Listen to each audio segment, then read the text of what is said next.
live or not. Well, we are Hey, everybody, it's time for Romper Room. You remember Romper Room? I don't know why that just came to my mind. Romper Room. Don't say everything that just comes to your mind. Well, it was Miss Marcia.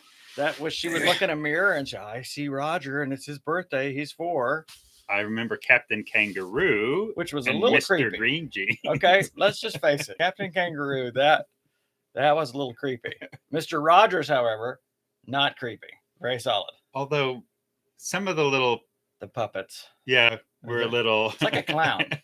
You remember Bozo the Clown? Where the talking trains and different. It was where the kids would get on the horse and they had to throw a football into the thing, and they won like $50. And we just thought, oh my God, what I could do with $50? I could buy a train set. I could buy a Lego set. You know, some people on their shows. Oh, you start. Yes. No, I was saying some people on their shows. They'll just sometimes just break out into impromptu song, but I was thinking about something for the Inglorious Pastords. You know, some kind of a theme. You know, a theme song. Inglorious. Inglorious Pastords. We're gonna need Minister Fred's help with Pastords. Pastords. Yeah, I was thinking Green Acres is the place to be. Farm living is the life for me. Land stretching out so far and wide. Keep Huntsville, just give me that countryside. Whoa. Yep, keep Huntsville, Roger, you heard me. Big news on the Martin Fact. Whoa, so we weren't just singing a song there. That's not our theme song. That's not our theme. Good. So this weekend, Marlene and I put an offer, and it was accepted on a zoo in Blunsville, Alabama. Actually, it's a 47-acre farm with a wild donkey on the property.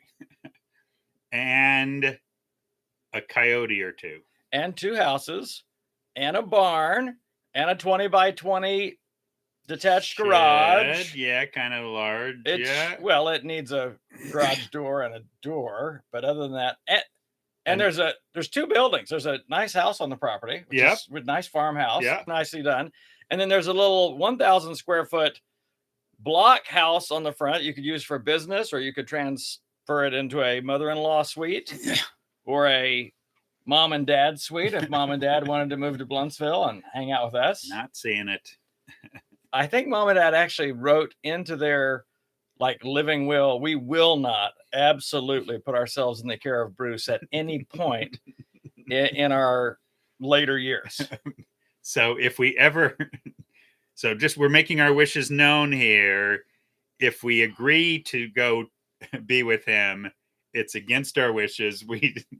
We are out of our minds. We're out of our minds. At that point, it's power of attorney situation. It's Roger's going to have to take over. But we actually experienced what I call the anti-Marlena this weekend. Like, we looked at a piece of property Saturday, and we bought a piece of property Saturday. Now, because Marlena does not move that fast. I mean, ever. But I have to say this. In Huntsville right now, or anything around Huntsville, if there's land associated with it, we'll look at it on Zillow. We call the next day and it's like, oh, we got a contract pending on that. Right. It's like, what do you do? 18 people bid on it before you even called. I'm like, what do you do? So we actually, and I wanted to talk about this. This is such an important, today I want to talk about Let's Make a Deal. Remember, as an eBay guy, I love Let's Make a Deal. I knew you would like this. And I wanted to talk about the best sermon conclusion ever. You know, you and I are teachers, so we love great conclusions. Okay. You know, when someone just brings the plane in and it's like, oh, that was smooth. Oh, what a smooth landing. That was awesome. That was good. Jesus had the best sermon finish that I just read it this morning. I'm like, that was brilliant. Although, unlike just a pause of, because we've all been in that message where the person couldn't land the plane. You know, well, the guy teaching or gal teaching, and they give you the hint that they're going to be stopping, and bless their hearts, they just can't. Or Roger, this is what bothers me. It makes me sad. They hit it. They nail the conclusion. And this is boom. I'm and like, take off again. man, I'm like, pray. Just pray right here. You're on the ground. But they take off again. And they hit full engines, and we're in a new point. Now I'm like, okay. And then they come around, they circle, and then it's back. I'm like, okay, we're back to that. That's the right. And then it's coming in, and it's it's back up. And at that point, I'm like, they can't.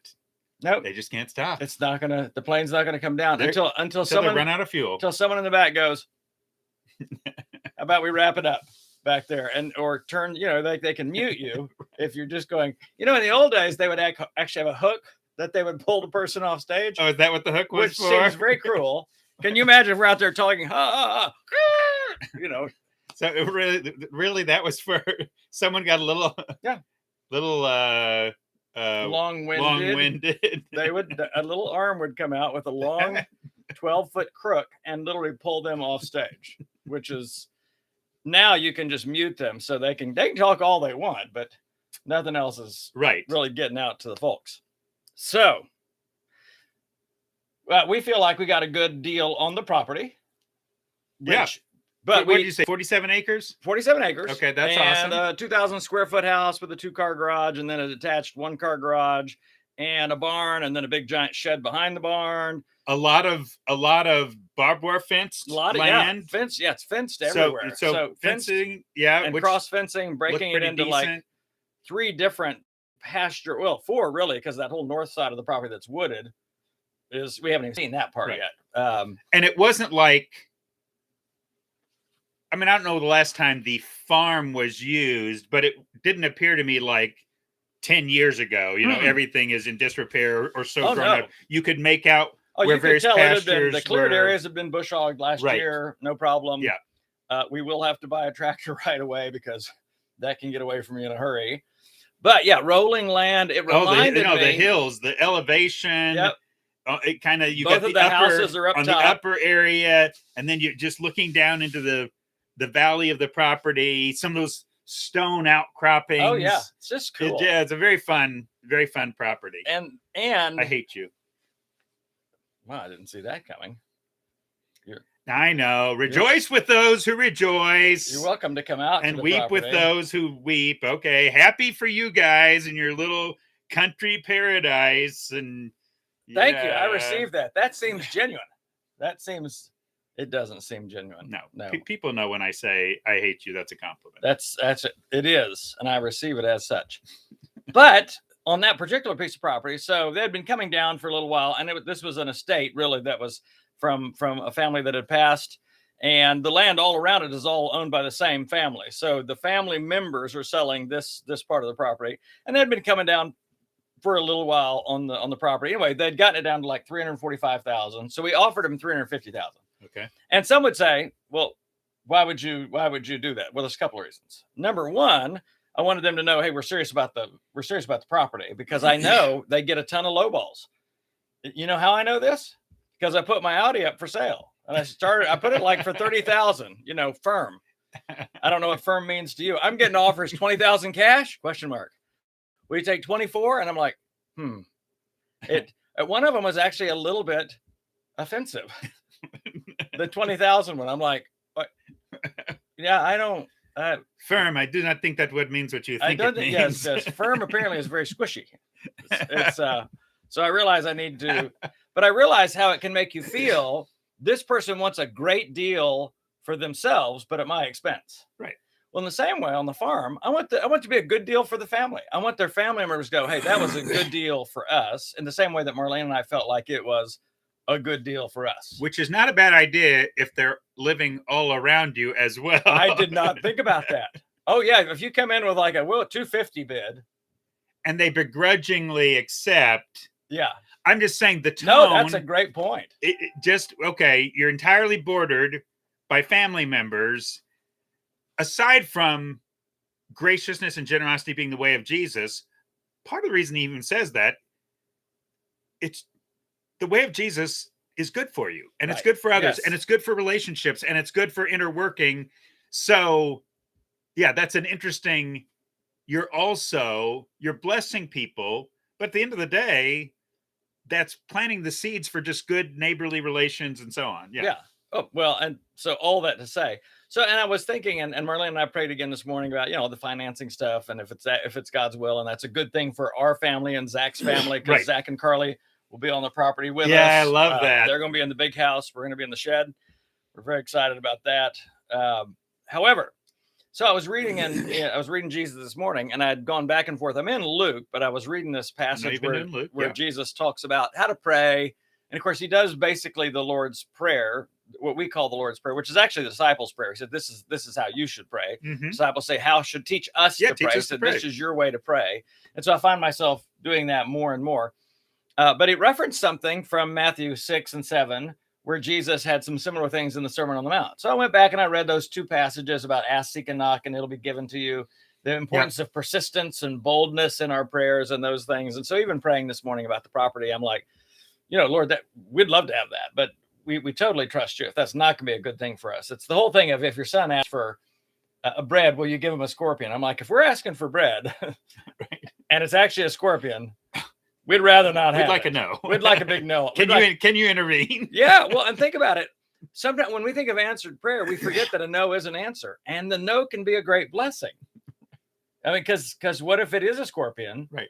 And it's going to be a money pit, and there's radioactive toxic waste underneath. But here's the counter is, I mean, the donkey was green. I wondered about that.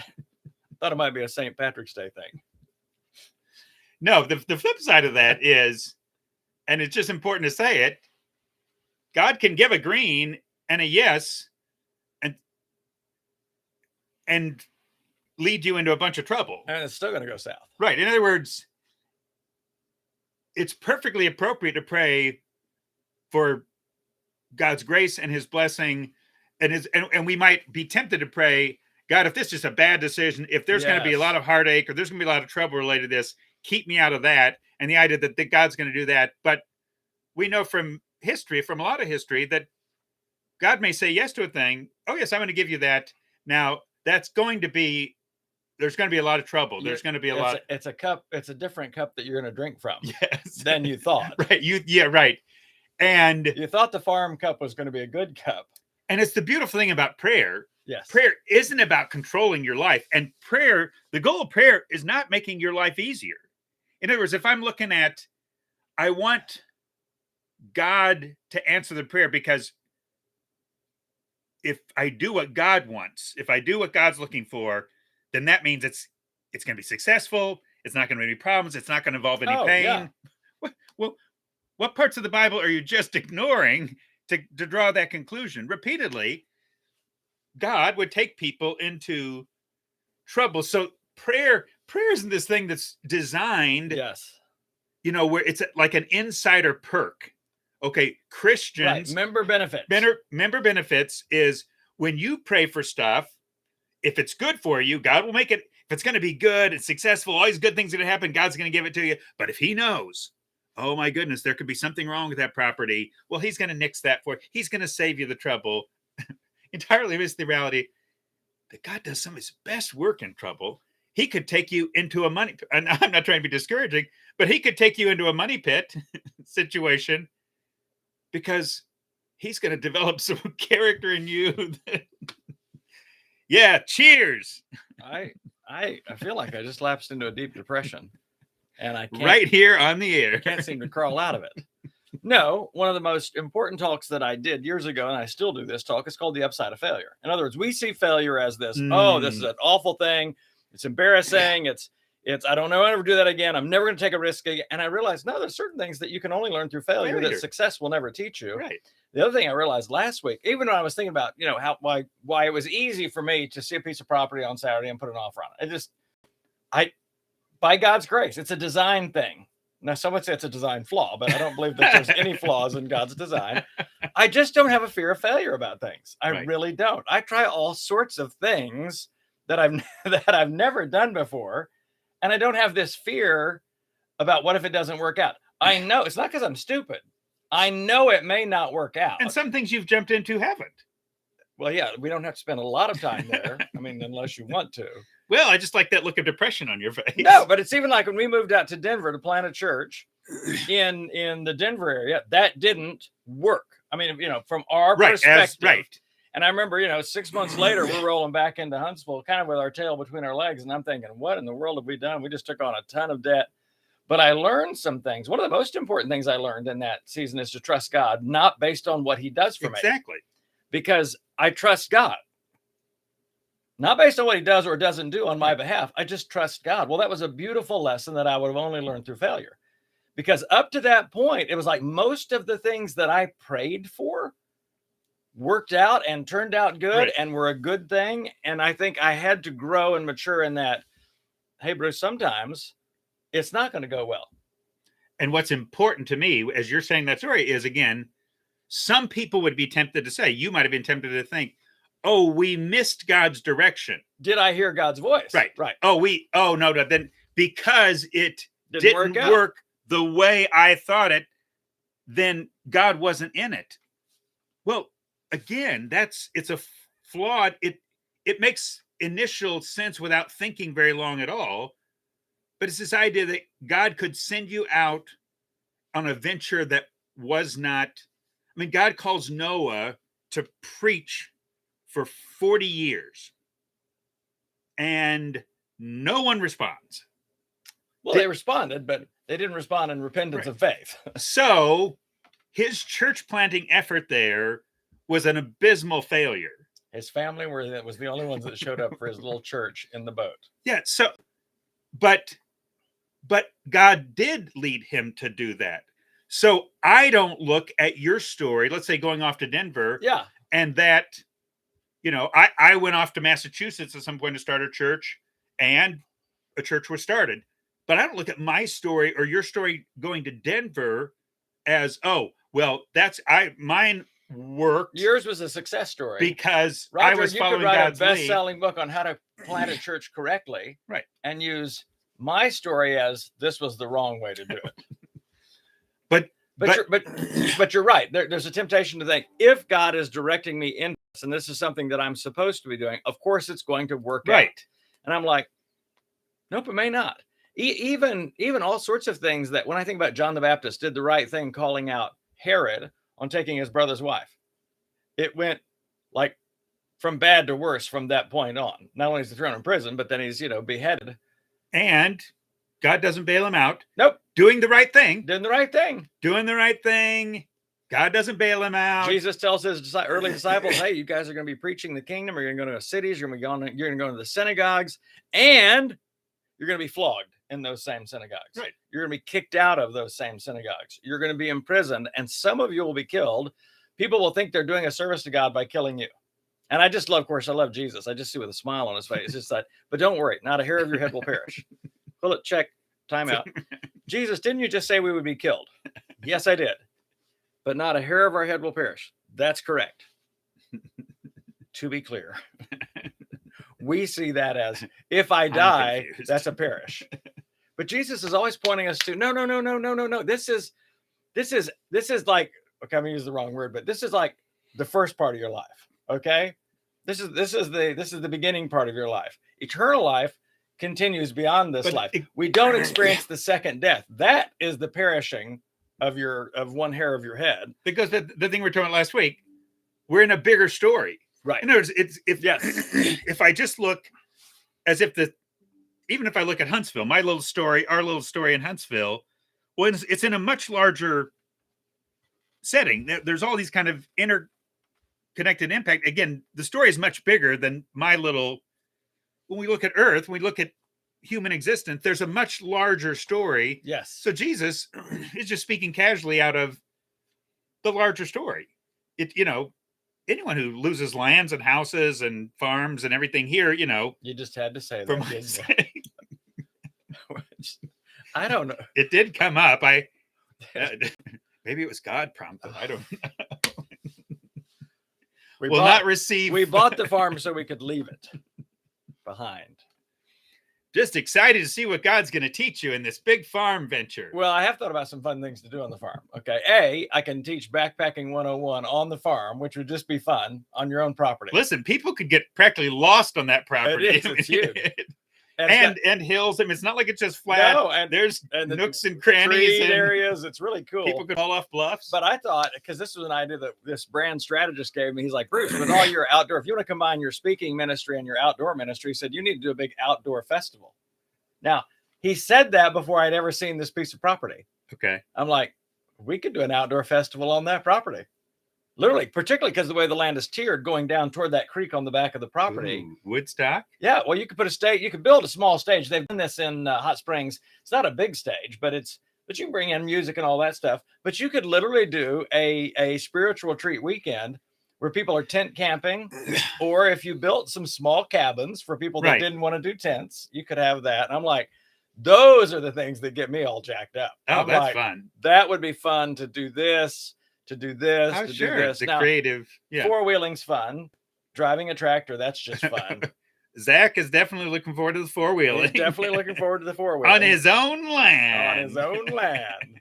Well, and he would be allowed to hunt on the land, because he loves, deer hunting and all that stuff. Right. And down by the water, he said that's where you're going to have a lot of ducks, typically. Yes. So he's excited. He's very excited about all that. And go ahead. No, I've never really, just total side note, I've never gone hunting really. I mean, I fired a gun 2 times I can remember. 2 times I can remember. I know one of them. You know one of them. So Granddad Martin had us fire a shotgun on the farm. On the farm. To guys checking the spread. So how much the spread, like on the 10 gauge and the 12 gauge and the 20 gauge, because he got 3. What the spread was on each of them. Is that what the gauge stands for? The spread? Yeah. So I just learned something. Well, and how big the gauge is how big the barrel is. Okay, big. But he's the spread. How wide is the spread from 30 feet? X if I'm amount. shooting, how accurate do I have to be? So we were testing that. And he would shoot it on a door, and I remember the door being sort of a white thing, so you could see. Oh, that's the spread on that was like 18 inches by 18 inches. Really? Oh yeah. I didn't remember the spread piece of it. I just remember. That would be the first time I fired a gun. And the only other time I recall ever firing a gun then was several years later, skeet shooting with a college friend. Had gone to visit his dad, Eric Moore. Yeah. So Gary Moore. Yep. They had a big piece of property. Okay. Farm. And we went out. Probably not 47 acres. And so you'd have the skeets you'd throw. You have the mechanism that tosses the skeet into the air. I actually hit several. You hit them? No, yeah, actually. That's big. I think even they were somewhat impressed because that would be the second time I'd ever fired a gun. So the first time I ever fired a gun, and I could have only been 3 or 4. And you may have chosen not to do it while you don't remember it. But I shot a gun and hit a metal can with Mr. Halsey in Colorado. He took us up the mountain. He had a rifle with him. He said, you guys want to shoot it? And I remember laying on the ground. I mean, 4 is the max age that I could have been. I have no memory. And I shot that gun and hit a can. I mean, it's funny, the things that from 4 years old that stick in your brain. I remember driving up there in the Jeep, and it was a super steep hill, and we're in the back, and I'm like, oh my gosh, this thing's going to tip over. Like, it feels like it's going to tip over backwards. But Mr. Halsey, we totally trusted him. And then he took us up there, and we were able to shoot at these tin cans. Maybe there's 3 times I've fired. I just don't have any. Well, I remember you and David were scared to shoot. No, we don't want to. And I'm like, oh, I'm up for that. Yep, bring on the gun. Here we go. No, I'm just saying, you may not have remembered. You may not. I don't remember. Then the next time I shot was at the Jimmy Stevens farm. Okay. So he'd gotten a new rifle and set up a bunch of cans, and he had a laser red scope. Right. So you could put a laser dot on whatever you're shooting at, right? Which I'm thinking that's got to be the best way to do it. I hit it every time, right. As long as the scope is set correctly. Right. When you put a red dot on the can, you're gonna hit it. You're gonna hit it. So all that to say, looking forward to farm stuff. But okay, now we're back to my next point. Off the guns. This probably isn't recording today because I'm doing most of the talking. Anytime that I do most of the talking, we found that YouTube and Audacity just shut the whole thing down. But that's okay. I'm still going to talk about this. Could be God.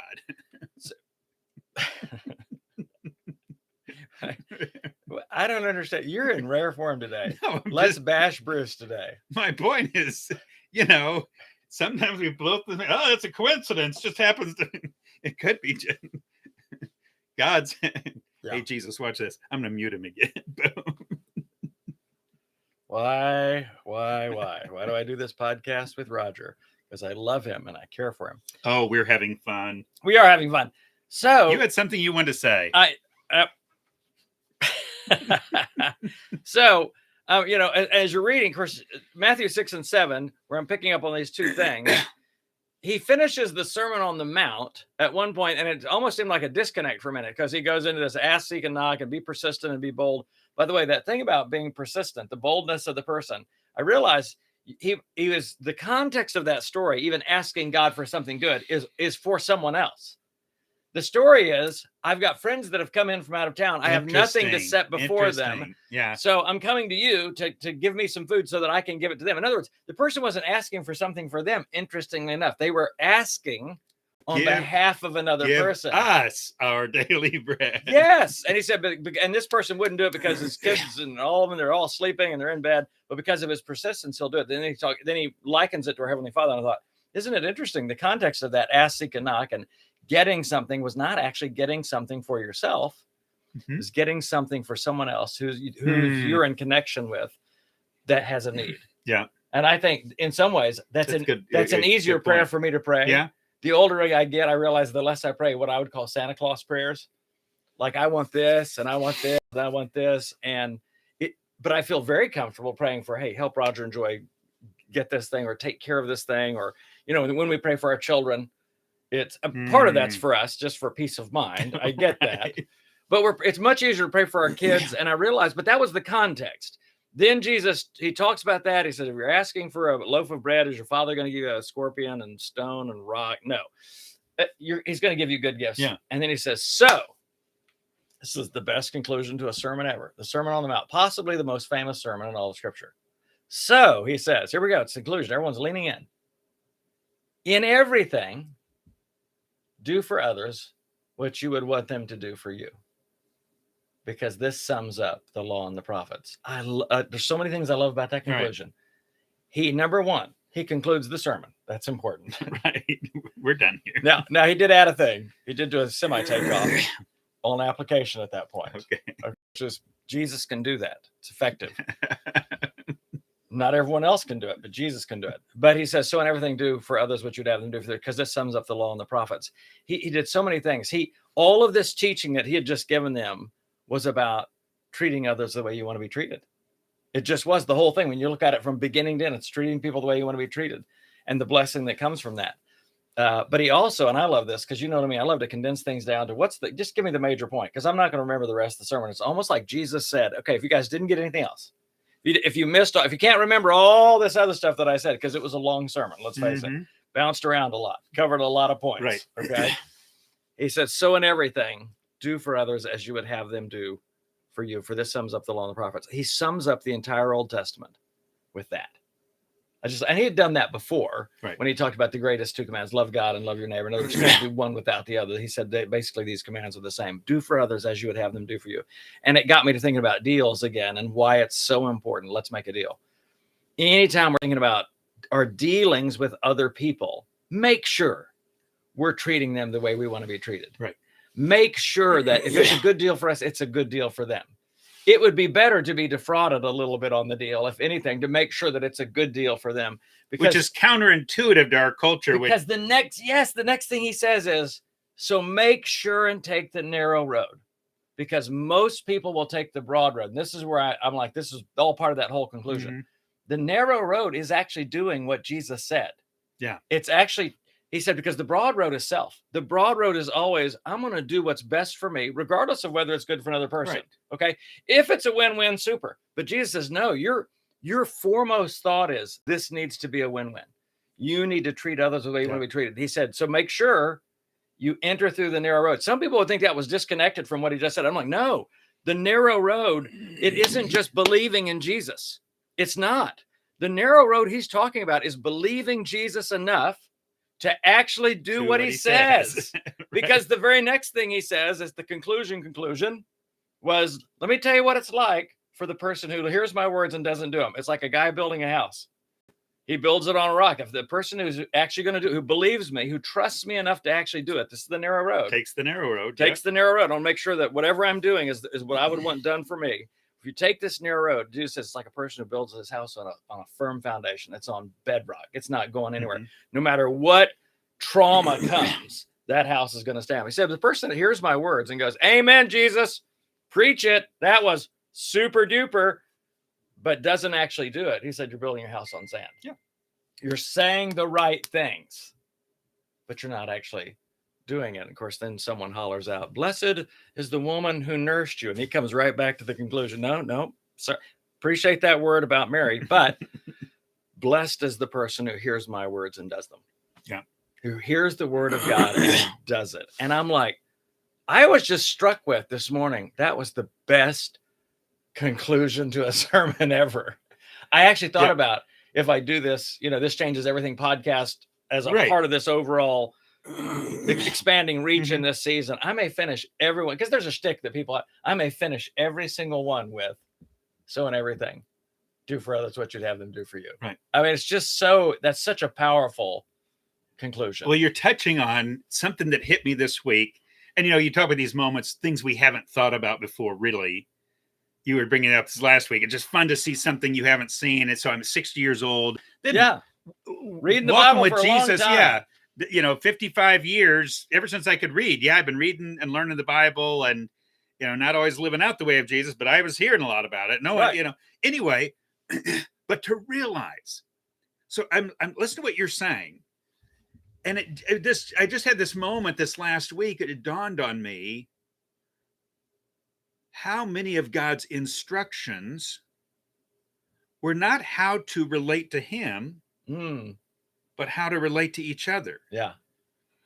And realizing, so it had dawned on me that this idea, the closer we get to God, the closer we get to each other, because God made us.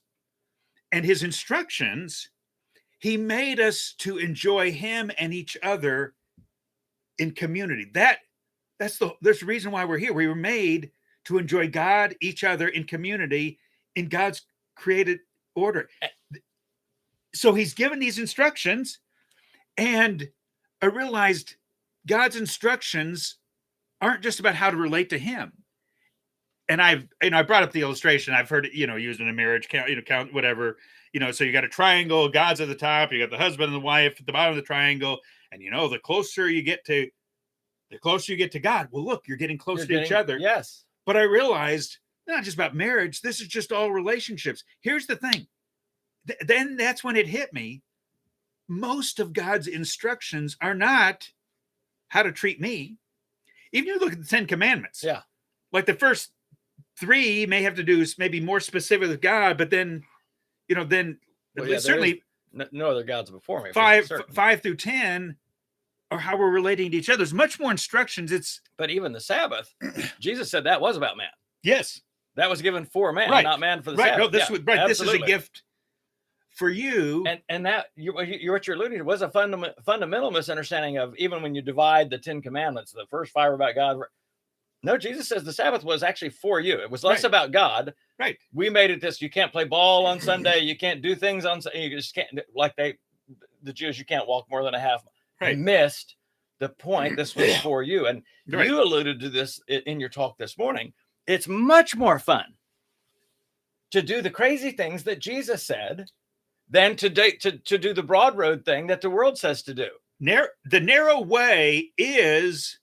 It's actually the life you most want. It's most ultimately satisfying. It's why it's most satisfying. Yes. It is why when we see somebody deeply sacrifice, now I would think, okay, give their life, but in that kind of way, you'll see someone maybe give a substantial amount of money at great cost to them. They've got to give up something. There's something compelling about that. There's something. And what's compelling? It's the narrow way.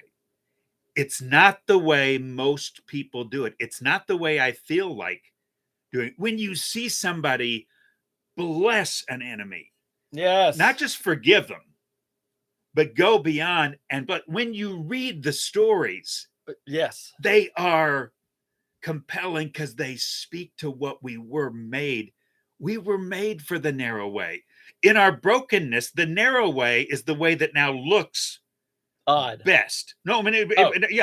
In other words, in our broken condition, the broad road is the one that looks most beneficial. Right. That looks like that'll serve me best.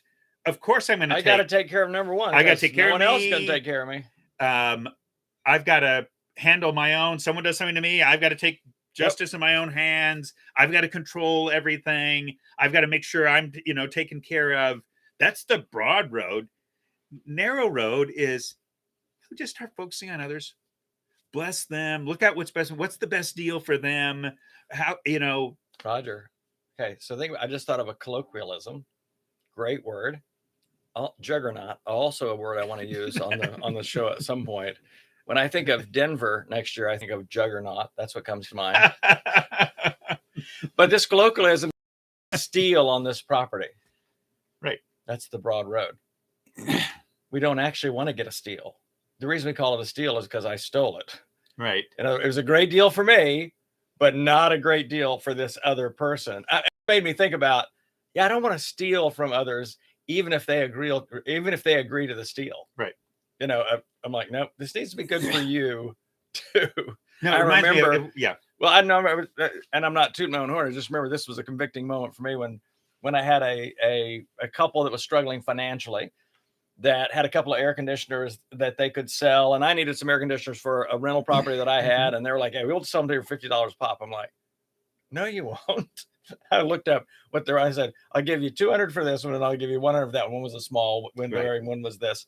It's still a great deal for me, but I was not going to I couldn't do the steal, right? Because it just would be the broad road. It's good for me, but it's not good for them. Right. You're actually taking advantage of desperation. So someone is in a desperate moment, and there's this part of us. Yeah, that's when we know we can get our best deals is with people that are either desperate or ignorant.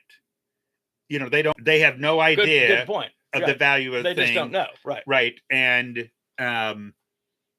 so yes, God has had to get me thinking in new ways about a great deal. And occasionally I'll read a situation. Occasionally I'll get in a situation where the person doesn't care how much they've got plenty of money. Exactly. Right. I just want to get rid of, I need someone just get rid of this. That's all I'm looking for. And I'm that person, like when we have to make this move, because we're going to have to make a move. I'm like, hey, Marlena, we just need to get rid of it. Right. I mean, I don't care. I don't care if it's a steal.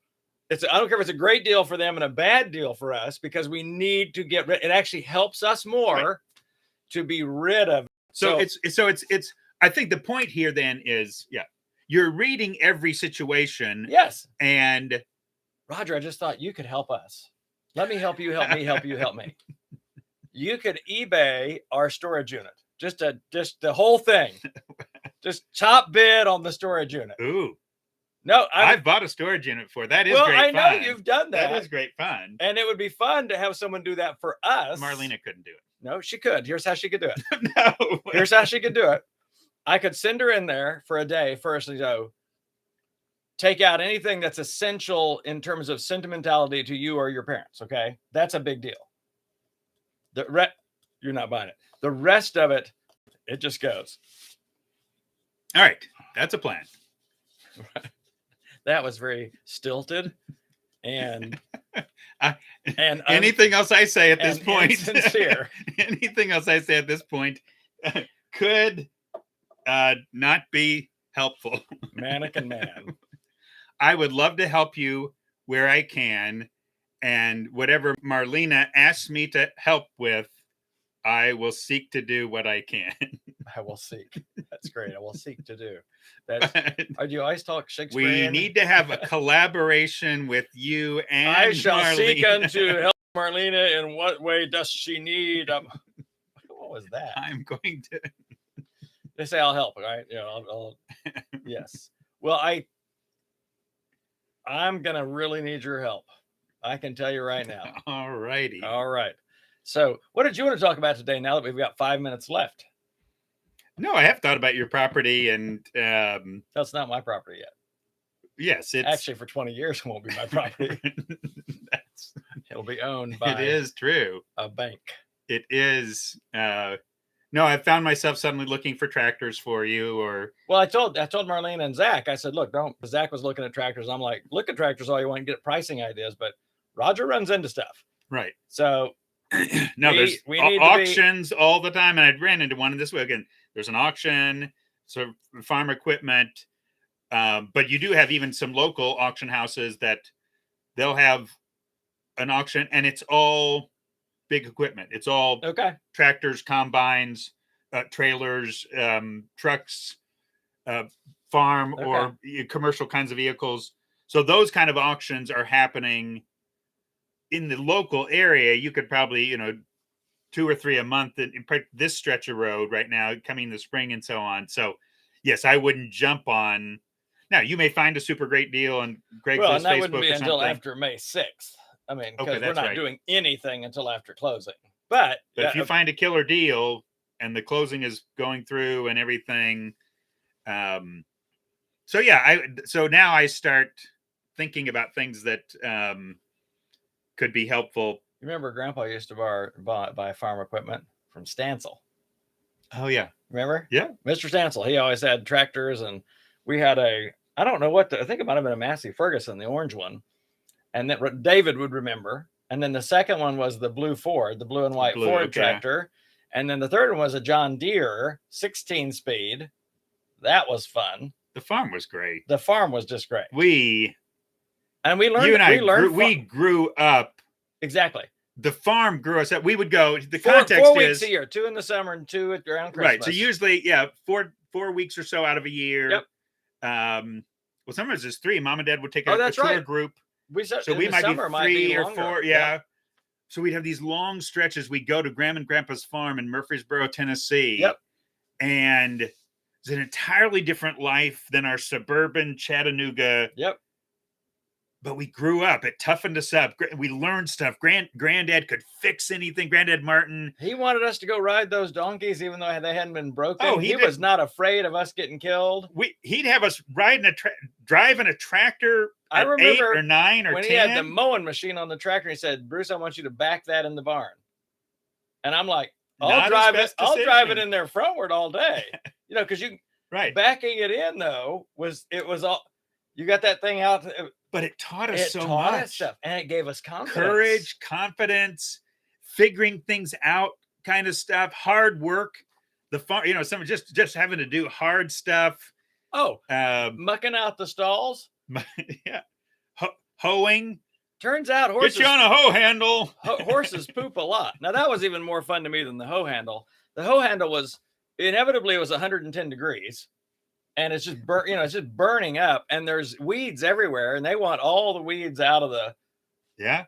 And it was often a punishment for scuffling on the divan. That's a whole number. All right, gotta put you. Which means to wrestle on the couch. So you don't know what a scuffle or a divan language is. To I'm gonna get a switch out and teach you thing is I'm gonna put you on the hoe handle. Yes. And that means so. But yeah, loved the farm. So I'm tickled for you now, and I think because when I first went out to see the property a couple of days ago, I had these flashbacks. Oh, I did too. I had these flashbacks to farm life in onto the right of the barn. Yes. It's like it's the lane. Yeah, it's the lane. And then we were talking about like these multiple pastures. Well, that was the language. Oh, we got the different pastures. We might move the cattle with a little swinging gate. Right, you'd have so they could keep the cattle in one section. Oh, by the way, we did find a way. The best way to get rid of the kudzu on the property. Get a bunch of goats. Apparently, goats love kudzu. Okay. And they can eat out a ton of it. So I'm thinking. And your land is fenced. So I'm thinking first thing we do, in addition to the donkey, we're going to get some goats out there, and we're going to cordon off, literally fence off the areas where there's kudzu and put them in that area. And in Ethiopia, I ate some goat. It actually was pretty good. Roger, we're not going to eat the goats. Okay, the goats are there to eat the kudzu. I'm saying once they take care of the kudzu, they can also feed you. Hey, that's a good finish, right? When the goats take care of the kudzu, they can feed you. Here's our closing thought for the day. Okay, it won't rhyme. The one after it will. So in everything, do for others what you would have them do for you. For this sums up the entire Bible. Second, this is our little thing. When making a deal, don't look for the steal. Or Huh? don't buy the farm because it could bring you harm. No need for alarm just because you bought a farm. I like that one better. You think it's a charm.